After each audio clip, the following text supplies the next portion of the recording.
Hi, my name is Timmy Krauss, and for my senior project, I chose to run an introduction to volleyball program for neurodivergent individuals. My essential question was, how can I create a successful introduction to volleyball program for neurodivergent individuals?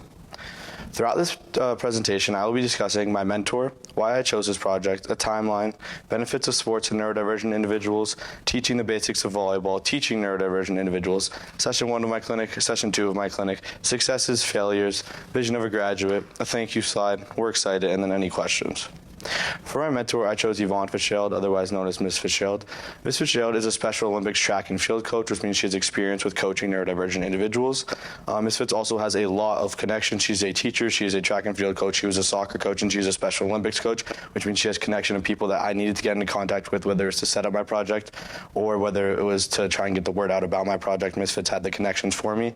She's also very easily accessible. Anytime I needed her during my study, she was always there for me. Anytime I could text her, I could call her, she was always there, any questions that I had. She also introduced the idea of kind of incorporating volleyball and neurodivergent individuals into my project. And then why I chose this project. I knew that kind of the senior project was an opportunity to help others, so I thought, why change that? I wanted to do something where I could help other people out, and this was a great way to do that. I've also been playing volleyball since I was in 8th grade. I was a junior captain last year, senior captain this year, and it's really just been the most enjoyable sport that I've played throughout all of high school, so I wanted to incorporate it into my project in some way. And then, as I said before, Misfits kind of brought the idea of neurodivergent individuals and incorporating volleyball into something like that. And then the Special Olympics Massachusetts chapter is actually who brought the idea of creating a clinic to me.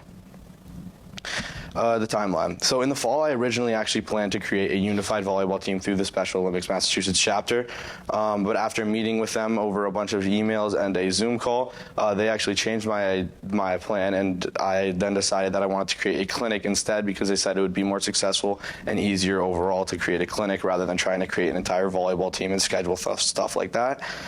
In the winter, I contacted Ms. Fogarty to try and get town hall availability. Eventually, that actually did end up falling through, unfortunately, but after that, I ended up contacting Mr. Finney to try and get high school gym availability. In the spring, I ended up finalizing the dates through Mr. Finney and Miss Walsh in the main office. I finalized the dates of May 6th, May 12th, and May 13th. I then tried to spread the word by contacting people like Miss Fitz's Special Olympics team, Miss Urquhart, Miss Scotland, and Miss Sears. And then I ended up holding the clinic in the spring as well. The benefits of sports and neurodivergent individuals. Sports really help regulate emotions, whether it's to take their mind off of things or help get their energy out. It is really beneficial to keep them so that they're not angry, so that they're not sad, and kind of just keep them calm and just not overwhelmed. It also helps them focus a lot by kind of taking their mind off of other things. It helps them focus on one certain thing, gets their energy out so they're not distracted by other things when they're doing stuff. And it's just really overall beneficial. And it's also very calming when overwhelmed because instead of them focusing on whatever's overstimulating them at the moment, it helps them kind of focus on something else and helps them just have fun. Teaching the basics of volleyball. First, when you're teaching the basics of volleyball, you need to get comfortable with the volleyball. It's not the same as a football or a baseball. It's a very soft, kind of bouncy type of ball. So you really need to kind of make sure that people are comfortable with it at the start. You also want to increase difficulty. You don't want to start off by doing a very, very advanced type of thing. You want to slowly incorporate things in parts and do things like that. And you want to keep things interesting. You don't want to try to make it boring and do boring drills and stuff like that. You need to do fun drills where people will want to come back and they want to keep learning how to play volleyball. Teaching neurodivergent individuals. The biggest thing about teaching neurodivergent individuals is that you need to take an adaptable approach because each neurodivergent individual is going to be different. You need to have a different coaching method for each individual that you're going to coach. You need to also manage their energy. For example, when I was working with Scott Sumner, he was my participant, it was very obvious when he was tired and didn't want to play anymore, and I would just straight up ask him, I would say, do you want to take a break? And he would say yes. And managing energy is a big part because you don't want to keep them pushing when they're already tired because that will just end up making them want to go home and just stop doing it at all. You also want to keep things in very small, simple steps. You don't want to kind of be just going big jumps into immediately going into serving. Like, for example, with Scott, I first had him throw the ball up to himself a bunch of times. Then I had him hit the ball onto the ground, and then I had him try to hit it over the net rather than trying to have him hit it over the net immediately. And you want to always be encouraging. In the picture, you kind of can see I'm giving Scott a high five after he gets the ball over the net. You want to be encouraging no matter what. Whether he gets the ball over the net, whether he doesn't get the ball over the net, you need to be encouraging, giving him a positive word to make sure he knows that he's doing good.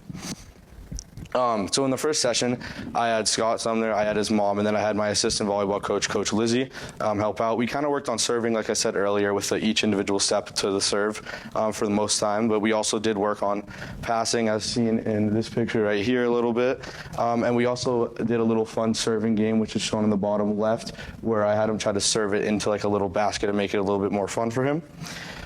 And then session 2, in my opinion, was a lot more successful. He felt a lot more comfortable, a lot more confident in himself because I brought a bunch of volunteers with me rather than kind of him feeling like it was a coaching thing. He felt like he was playing with us. Session 2 started off by stretching. I did that in session 1 too, but unfortunately I didn't have any pictures of that. We worked into passing, we worked into serving, and eventually we actually did work into like a little like fun little game thing where all of us were playing with Scott, and he really enjoyed that because rather than me coaching him, he was playing with us and kind of just having a lot of fun that way. The successes, although some people might think that like it was a failure that I only had one participant, I think it was a really big success because it allowed me to really individualize the experience that I had with Scott and really like work the entire clinic around Scott. I also think a big success was how comfortable Scott, the difference in comfortability that Scott had between the first session and the second session. With all the people in the second session, you might think that it would make it more difficult, but in reality, it made Scott feel a lot more comfortable and a lot more confident in himself. Another success was Scott's improvement from the first session to the end of the second session. Scott really just did a great job. And you could really see in the first session he struggled to get it over the net. All in the second session, he was not missing at all. So it was just really great to see that. And also a positive review from Miss Sumner. Here's a text that Miss Sumner sent me right after the end of the first clinic. And also you can kind of see in this picture right here just like how much enjoyment Scott was having. Like you can see the smile on his face as he goes to jump and like block this ball. And I feel like that was just a really big success because it was kind of the point of my project, just to bring enjoyment to others. Some failures. It was definitely a struggle to kind of find gym space. Here's like the email that Ms. Fogarty sent me saying that there's no availability like whatsoever for the town hall. So then I had to switch to contacting Mr. Finney and things like that. But then even with Mr. Finney, it was a struggle because at the beginning of spring sports, it was still cold and rainy outside. So a lot of the spring sports had the gym time. And then I had to personally work around my volleyball schedule. I'd practice 5 to 6:30 every day, and then I'd have a lot of games throughout the week where I couldn't hold clinics on those type of days. And I think the biggest struggle was the struggle to find participants. I really tried my hardest. I made a lot of different, I contacted a lot of different people as shown in this email. This is for the final post that I have. I contacted Miss Sears, Miss Scotland, and Miss Urquhart, and I also contacted Miss Fitz's Special Olympics team, and I still only end up having one participant, so it's very difficult because of the specialized kind of group of people that I was going after. And then the vision of a graduate. So the kind of collaboration, I got a group of volunteers to work together to help work with Scott and just kind of like helped develop Scott. And then I had to communicate a lot with a lot of different people who I've never spoken to, whether it was through email, whether it was through a call, whether it was through a text, or whether it was through just kind of a conversation. I had to communicate with so many different people. And then critical thinking, I had to adapt my coaching style based off how Scott was responding to what I was doing, what I was like teaching him. And then character, my clinic kind of demonstrates leadership and also inclusivity for neurodivergent individuals. I would like to give a thank you to Ms. Fitzgerald, who was my mentor. She helped me out a lot throughout all of this. She helped guide me. She helped teach me like how I'm meant to deal with neurodivergent individuals. And she was just always kind of there for me anytime I needed her. She was always there when I had a question, whether I needed to text her or call her. She was always there to help out. A thank you to Miss Sears, Miss Scotland, and Miss Urquhart, because although I only had one participant, they really did their best to try and get the word out, and they were so kind and so nice when I was in contact with them.